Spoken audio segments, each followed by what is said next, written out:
Halo pendengar kisah, selamat datang kembali di channel kami yang membahas kisah kriminal yang benar-benar terjadi di seluruh dunia.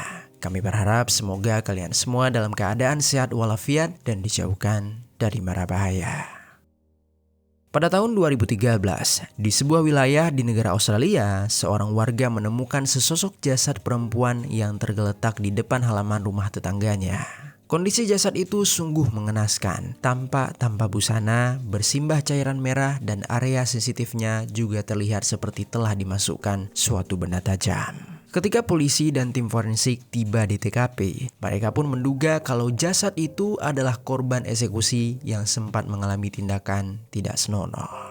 About an hour and a half before her battered and half body was found across the road. Bagaimana pengungkapan terhadap pelaku dan apa yang sebenarnya terjadi? Jadi beginilah kisah di baliknya. Joan Canino Reiter merupakan perempuan asal Filipina yang berusia 26 tahun saat kisah ini berlangsung. Joan lahir di sebuah keluarga sederhana sebagai anak bungsu dari 8 bersaudara. Sejak kecil, Joan tinggal bersama saudara-saudara dan juga ibunya. Sementara sang ayah telah meninggal dunia sebelum Joan sempat mengenalnya. Dengan itu, Joan dan saudara-saudaranya harus berjuang keras untuk bertahan hidup, yang mana situasi tersebut membentuk Joan menjadi sosok yang mandiri, disiplin, dan terbiasa memikul tanggung jawab sejak usia muda. Di momen itu, untuk Joan menempuh pendidikan pun sangatlah sulit. Namun dengan segala jerih payahnya, Joan tetap berhasil menempuh pendidikannya hingga sekolah menengahnya pun tuntas. Bahkan di masa itu, dia dikenal sebagai perempuan cerdas dan memiliki semangat belajar yang cukup tinggi. Sehingga banyak orang-orang di sekitarnya yang merasa bangga dengan Joan. Tak hanya itu, pencapaian tersebut juga dapat membantu Joan mendapatkan pekerjaan dengan upah yang lebih besar dari sebelumnya. Joan akhirnya dapat membantu biaya pendidikan keponakan-keponakannya sekaligus untuk membalas budi kepada kakaknya. Kemudian di tahun 2009, Joan memutuskan untuk merantau ke negara Australia demi mengikuti sebuah pendidikan keterampilan dalam bidang tata rambut. Hal itu bertujuan agar Joan dapat memiliki masa depan yang lebih baik. Selama berada di sana, Joan membagi waktunya antara belajar selama 8 jam, lalu dilanjutkan dengan bekerja selama 8 jam juga di sebuah gerai McDonald. Meskipun harus menjalani rutinitas yang cukup padat, Joan tetap profesional menjalankannya. Bahkan rekan-rekan kerjanya pun mengenal Joan sebagai orang yang dapat diandalkan serta bertanggung jawab. 2 tahun telah terlewati, Joan semakin mahir dalam bidang yang dia tekuni. Begitu juga dengan upah pekerjaannya yang semakin lama semakin meningkat. Melihat kondisi hidupnya yang mulai stabil, pada bulan Februari tahun 2011, Joan bertemu dengan seorang pria yang membuat dirinya membuka cerita baru dalam kehidupannya. Pria itu bernama Corey Reeder. Mereka tidak hanya menjalin hubungan dengan kasih sayang, tetapi mereka juga saling merancang masa depan agar mereka dapat menikah dan memiliki anak dengan kehidupan yang stabil. Sampai akhirnya, 8 bulan kemudian, tepatnya di bulan Oktober 2011, mereka memutuskan untuk segera menikah, yang mana pernikahan itu atas restu kedua keluarga. Dalam kehidupan sehari-hari, Joan masih tetap bekerja dengan jadwal yang padat. Tetapi meski begitu, komunikasi mereka tetap terjaga dengan cukup baik. Beberapa tahun kemudian, sekitar pertengahan Maret 2013, Corey mendapatkan kabar bahagia kalau Joan tengah mengandung anak pertama mereka. Saat itu, mereka sangat menantikan peran barunya sebagai orang tua, yang mana Joan sudah membayangkan kehidupan keluarga kecil yang akan mereka bangun. Meskipun usia kandungannya tergolong masih muda, tetapi Joan sudah bersiap dengan mempelajari cara mengasuh anak yang tepat, makanan yang bernutrisi untuk anak, dan hal lain yang menurutnya penting untuk diperhatikan.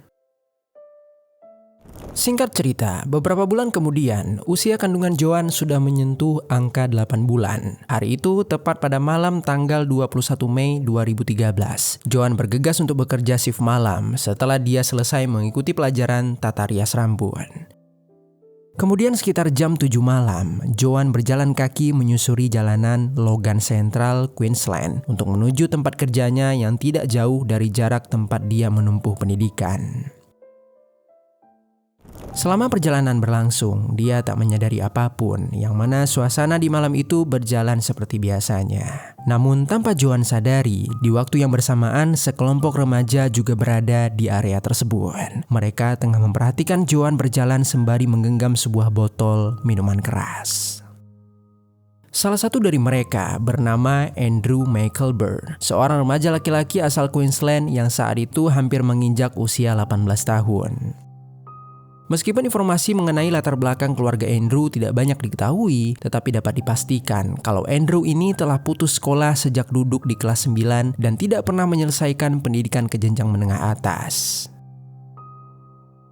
Sejak usia muda, dia telah menunjukkan pola hidup yang tidak stabil dengan rekam jejak kriminalnya sejak dini. Salah satunya, dia pernah terlibat dalam kasus pencurian. Bahkan, Andrew juga selalu membawa sebuah obeng untuk melakukan perampokan. Perilaku tersebut berdampak dari lingkungan pergaulannya yang cukup buruk, di mana dia sering menghabiskan waktu bersama teman-temannya untuk mengonsumsi alkohol dan terlibat dalam berbagai tindakan kriminal. Hal tersebut juga membentuk kehidupan Andrew yang tidak terarah.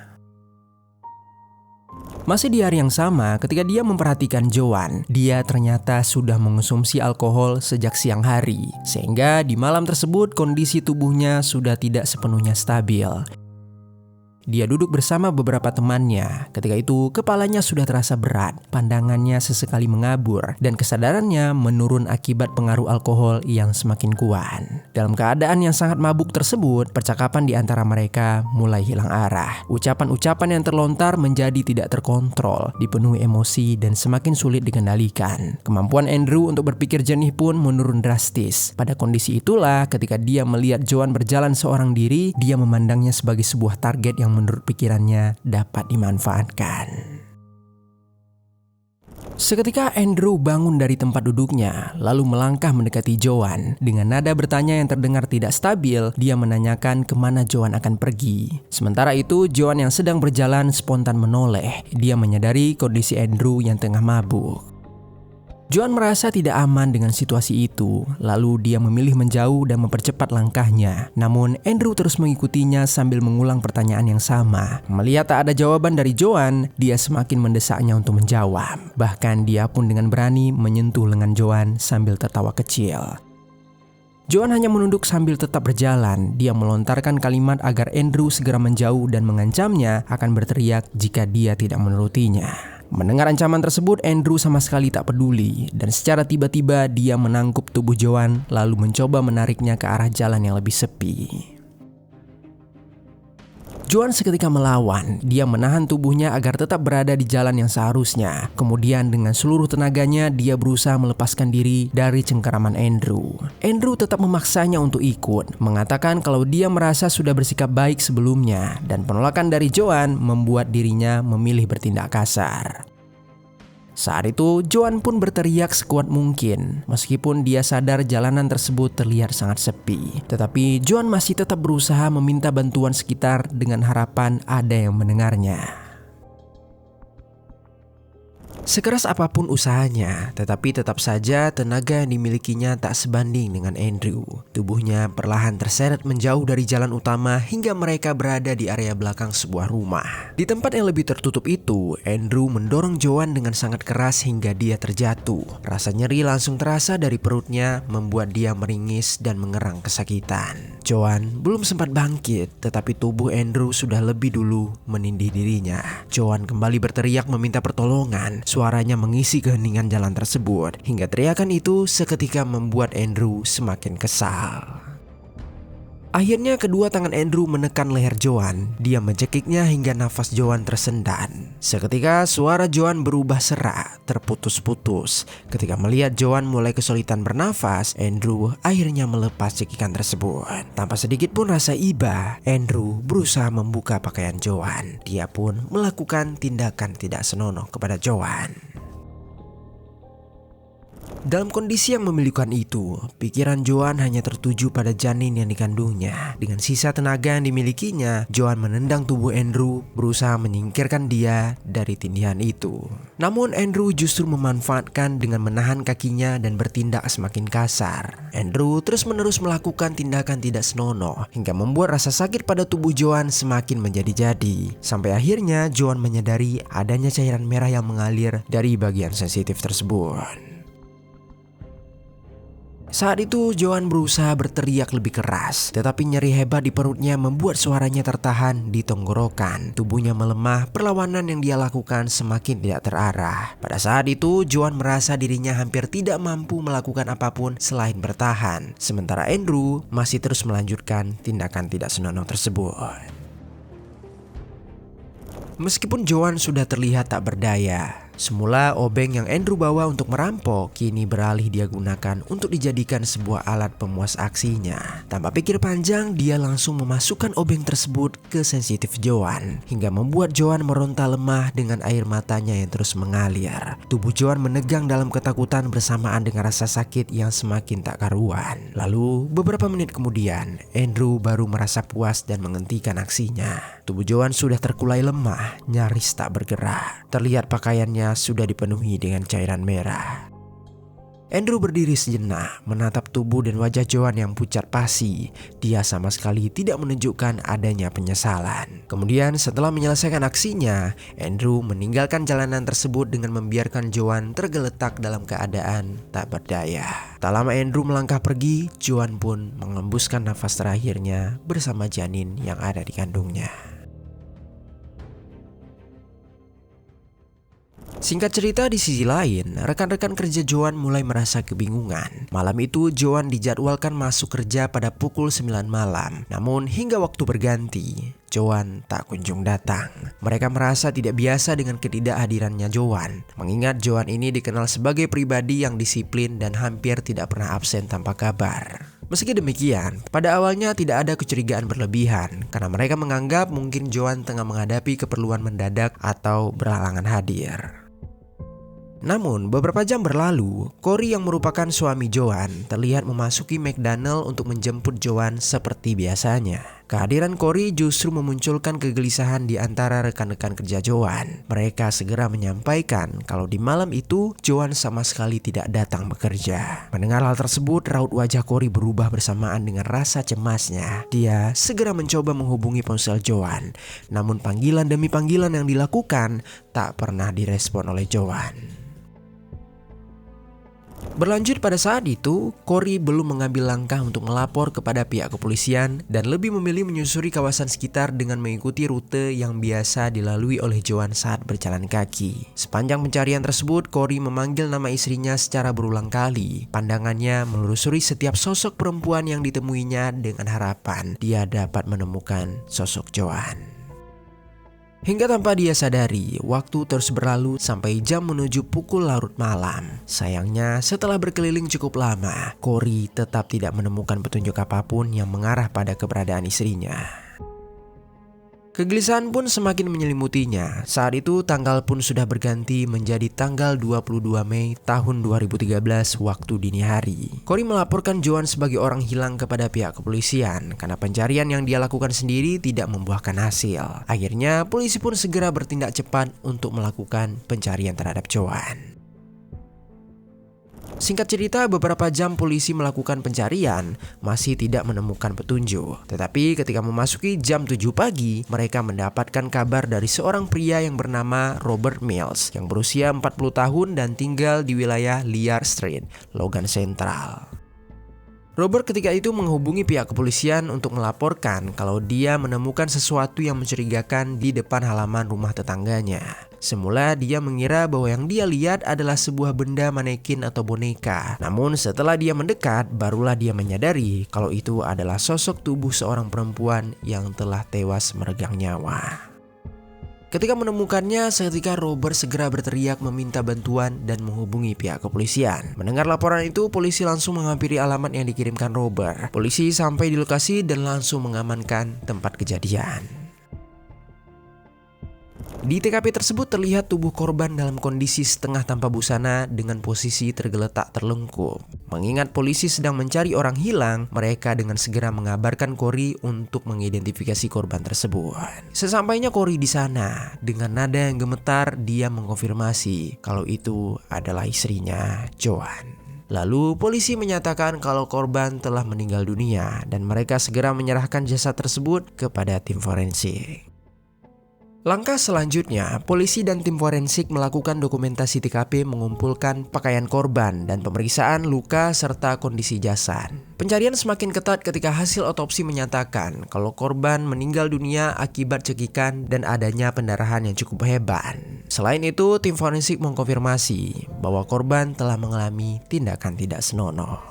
Melalui pakaian korban, tim forensik berhasil menemukan DNA milik seorang pria. Dan setelah ditelusuri lebih dalam, ternyata DNA itu milik seorang pria bernama Andrew. Dengan temuan tersebut, polisi segera mencari keberadaan Andrew. Mereka mencari petunjuk pelaku melalui warga-warga sekitar. Beberapa warga mengatakan kalau mereka sempat mendengar teriakan yang samar-samar antara pukul 7 hingga setengah 8 malam. Mereka sempat keluar rumah untuk memeriksa, tetapi tidak menemukan apapun, sehingga mereka tidak terpikir untuk melapor kepada pihak kepolisian. Langkah selanjutnya, polisi memastikan melalui rekaman CCTV di daerah TKP. Dalam rekaman itu terlihat sekelompok remaja yang sedang berkumpul dengan mereka yang masing-masing menggenggam sebotol alkohol. Beberapa menit setelahnya, mereka melihat salah satu remaja yang mengikuti Joan. Lalu setelah ditelusuri, mereka menemukan identitas yang serupa dengan DNA di pakaian korban, yaitu Andrew.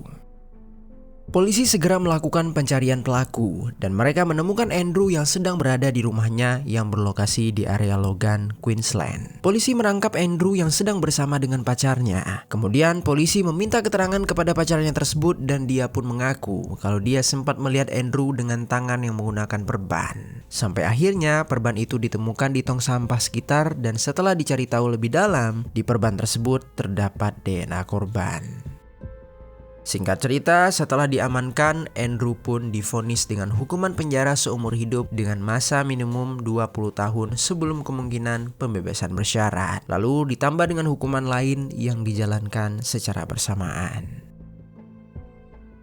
Kasus ini tidak hanya menjadi akhir kehidupan korban, tetapi juga meninggalkan pukulan yang sangat berat bagi keluarga dan suaminya.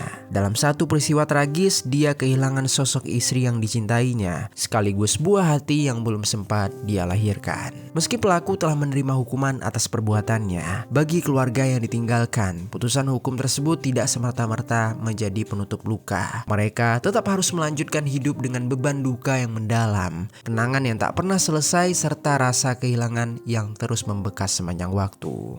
Tragedi ini juga memperlihatkan persoalan sosial yang hingga saat ini masih sering terjadi. Kekerasan terhadap seorang perempuan bukanlah kasus sepele, melainkan pola berulang yang telah memakan banyak korban. Perempuan yang berjalan seorang diri masih sering berada dalam posisi rentan, sementara lingkungan sekitar seringkali gagal memberikan rasa aman. Kebiasaan buruk di jalanan seperti mengonsumsi alkohol berlebihan, perilaku agresif dan sikap acuh terhadap sekitar dapat menjadi pemicu lahirnya tindakan kejam yang dapat merenggut nyawa seseorang.